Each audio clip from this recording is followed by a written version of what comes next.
Hello friend, तो आप लोगों का मेरे यूट्यूब चैनल पर स्वागत है। तो आज के वीडियो में मैं कवर करने वाला हूँ कि स्विच क्या होता है और स्विच के सिंटैक्स क्या होते हैं, फ्लो चार्ट का क्या होता है, तो उसको एक्सप्लेन करेंगे। तो सबसे पहले हम लोग डिफिनेशन देखते हैं। तो switch statement is a multiple choice selection statement. It will be execute according to the user choice. यानी कि इसके कहने का मतलब है कि जो स्विच स्टेटमेंट होता है वो मल्टीपल चॉइस सिलेक्शन होता है। यानी कि जब हम कोई प्रोग्राम कोड लिख रहे हैं तो उसमें एक या एक से अधिक चॉइस करना हो तब हम लोग स्विच स्टेटमेंट का इस्तेमाल करते हैं। और each switch case must include break keywords. और यदि हम लोग स्विच स्टेटमेंट का इस्तेमाल कर रहे हैं तो उनके बीच में जो केस इस्तेमाल करेंगे तो उनको रोकने के लिए हम लोग ब्रेक का इस्तेमाल करते हैं। यानी कि सिंपल भाषा में कर लीजिए, यदि मान लीजिए किसी भी कंडीशन की या कंडीशन का प्रयोग कर कर हम किसी मल्टीपल केस का इस्तेमाल कर रहे हैं तो एक केस से दूसरे केस पर जाने के लिए या एक केस को एग्जीक्यूट करने या को बंद करने के लिए हम ब्रेक का इस्तेमाल करते हैं। ठीक है, तब हम लोग नेक्स्ट केस पर जाते हैं। तो चलिए पहले हम लोग सिंटैक्स देख लेते हैं। तो स्विच एक्सप्रेशन में हमारा कंडीशन हो सकता है, जो कि हमारा कंडीशन में इंट हो सकता है, 4 हो सकता है। और करली ब्रेसेस के अंदर अब अकॉर्डिंग टू द कंडीशन वो केस 1 एग्जीक्यूट कर सकता है, जिसमें हमारा स्टेटमेंट 1 हो सकता है और break.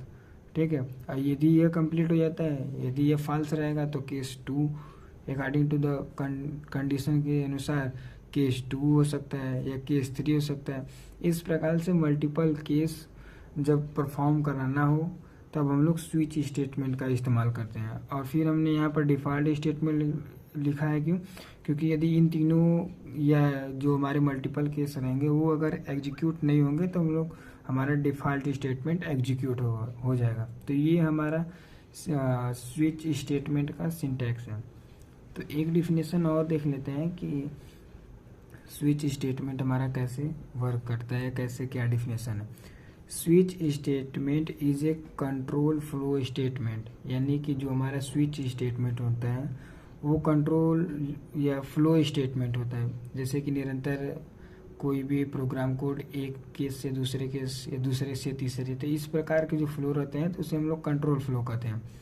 That allow you execute different code block based on value of expression. यानी कि इसका सिंपल करने का मतलब है कि यदि हम लोग स्विच यही कोई प्रोग्राम लिख रहे हैं, यदि हम लोग उसमें स्विच के अंदर जो कंडीशन दिए, एक्सप्रेशन दिए, तो उसके बेस के अनुसार वो एग्जीक्यूट करेगा डिफरेंट कोड ब्लॉक। ठीक है, तो ये किस पर डिपेंड करेगा, कंडीशन के पर डिपेंड करेगा। और वो केस 1, केस 2 और केस 3 पर एग्जीक्यूट होगा अकॉर्डिंग टू द कंडीशन। जैसे मैं एग्जांपल में देख लीजिए, स्विच मान लीजिए मैंने यहाँ switch A greater than B इस्तेमाल कर लिया, माना मैंने ए इक्वल टू 4 और बी इक्वल टू 3 रख लिया। तो केस 1 में मैंने प्रिंट की सहायता से 3 प्रिंट करा लिया, 2 प्रिंट करा लिया और 4। तो ये हमारा केस 2 में है, केस 4 में। यदि हमारा कंडीशन ये ट्रू रहेगा तो हमारा ये वाला एग्जीक्यूट हो जाएगा, और केस 1 एग्जीक्यूट नहीं होगा ना केस 2 एग्जीक्यूट होगा। तो इस प्रकार से पहले केस 1 चेक हुआ, केस 2 चेक हुआ, केस 3 चेक हुआ, तब हमको ये मिला 4। ठीक है, तो इस प्रकार से हमें कंडीशन को चेक कर कर हमारा जो केस है वो परफॉर्म करता है। तो चलिए इसका फ्लो चार्ट देख लेते हैं कि फ्लो चार्ट कैसे वर्क करता है। तो सबसे पहले हम लोग स्टार्ट करते हैं। स्टार्ट करने के बाद स्विच के अंदर हम लोग कंडीशन लिखते हैं। अब यदि कंडीशन ट्रू रहेगा या फॉल्स रहेगा, ठीक है, तो वो हमारा जो मल्टीपल केस उसमें प्रोग्राम कोड के अंदर हम लोग इस्तेमाल कर रहे हैं। तो यदि मान लीजिए मैंने केस 1 पर हमारा जो कंपाइलर है रन कर रहा है, ठीक है, तो यदि वो ट्रू रहेगा तो हमारा स्टेटमेंट 1 जो है एग्जीक्यूट होगा और ब्रेक हो जाएगा। ठीक, और हमारा प्रोग्राम कोड एंड हो जाएगा। ठीक, हमारा जो प्रोग्राम कोड हो एंड हो जाएगा।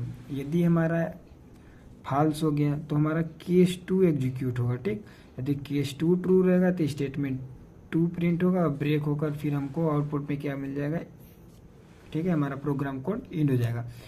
यदि बाई चांस यदि हमारा ये फॉल्स रहता है तो हमारा जो है अब मल्टीपल केस इस्तेमाल कर सकते हैं। तो मान लीजिए मैंने यहाँ पर केस एन लिखा है, तो केस एन ब्लॉक चेक होगा तो ये हमारा एग्जीक्यूट होगा। यदि ये हमारा जो है ट्रू रहेगा तब एग्जीक्यूट होगा, ठीक। यदि मान लीजिए ये भी फॉल्स हुआ, हमारा जो केस है ये मान लो मल्टीपल केस जो यूज कर रहे हैं, यदि वो फॉल्स हुआ तो जो मैंने डिफ़ॉल्ट स्टेटमेंट का इस्तेमाल किया तो वो हमारा स्टेटमेंट एग्जीक्यूट होगा और हमारा प्रोग्राम कोड एंड हो जाएगा। तो सिंपल कर लीजिए कि स्विच का हम लोग इस्तेमाल इसलिए करते हैं कि यदि हम लोग को मल्टीपल केस का इस्तेमाल करना हो अपने प्रोग्राम कोड में तो हम लोग स्विच का इस्तेमाल करते हैं। और यदि वीडियो अच्छी लगी हो तो चैनल को लाइक एंड सब्सक्राइब जरूर करें। यदि आप चैनल पर नए हो तो चैनल को सब्सक्राइब एवं वीडियो को अत्यधिक मात्रा में शेयर करें। और हम लोग नेक्स्ट वीडियो में कवर करेंगे एक इसी का एग्जाम्पल विथ प्रोग्राम के साथ कि यदि हम लोग मान लीजिए यूजर से उसकी चॉइस के अनुसार हम लोग वीकेंड या जैसे संडे हो गया, मंडे हो गया, ट्यूसडे हो गया प्रिंट कराना चाहते हैं तो इस प्रकार के कोड को हम लोग आपको नेक्स्ट वीडियो में प्रोवाइड कराएंगे। यदि वीडियो अच्छी लगी हो तो चैनल को लाइक एंड सब्सक्राइब जरूर करें। धन्यवाद।